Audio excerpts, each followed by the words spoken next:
So I feel like, my sex is pretty good. I come most of the time. So does my partner. I feel like it's pretty connected. What would it be like to level up? Like, what am I missing? Okay, so uh, and I don't know your particular form. I don't know the particular form your sex encounters usually take. But for many people, maybe not you, but for many people, it's more of a linear sort of progression. And in many people, it's the man doing things to the woman to try to push her buttons and get her to the point where she's excited. And then the penis goes in, and there's friction for 3 to 15, 20 minutes, and then he ejaculates, and then it's kind of over. And hopefully, you've come several times during that, and that's a wonderful form of sexuality. So if that was you, for example, and if you were to get into energy sexuality, particularly if the man were to get into energy sexuality, he would start to reframe his experience of sex so that he's not the one that's there to push all of your buttons so that you can have an orgasm. He's there to facilitate the movement of energy through your body.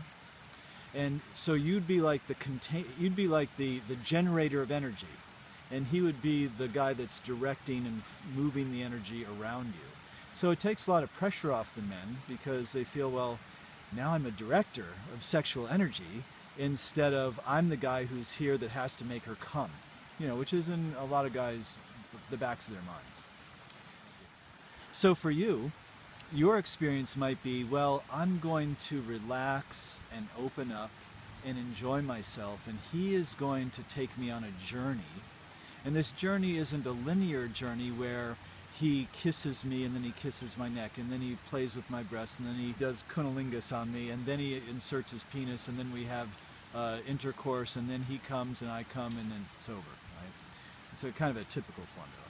So it might be he massages my neck for 15 minutes, goes down and kisses my feet and massages my feet, gives me cunnilingus for 5 to 10 minutes, comes up and we make out. And then he's massaging my breast at the same time a hand is trailing down toward my vagina every once in a while. And after maybe a half hour, 40 minutes, he lubricates his hands and gives me a vaginal massage to really get me ready. And all the time, you're there and all you're doing is being open and sexy and feeling wonderful because he's directing the action, he's in control. And that sense that you can just let go and let him be in control is very big. And so he's going to work with the sexual energy of your body through his hands, his mouth, his penis, to raise you to a peak level of experience and then hopefully move that throughout your entire body, not just your clitoris or your G-spot. So that sounds awesome. But It is awesome. What's in it for the guy? Well, he gets the pressure off him. He's no longer a sexual performer like in a porn movie where he's got to have a big hard-on and have intercourse until she comes. He's more like a director of a movie where he goes, oh, seems like it'd be fun now for me to play with her breasts and see what kind of reaction that gets. Or we can cuddle for a little while and I can play with her ass as I do that. And so there's all these different options available.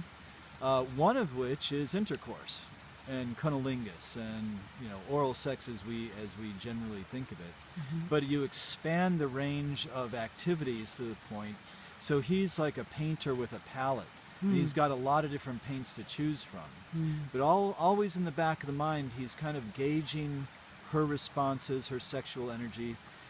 I think a lot of men find that much more interesting.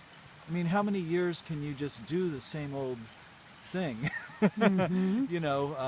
I mean, you get better and better at it, obviously, and you can go deeper and deeper, but this is a way to go really deep instead of a linear projection.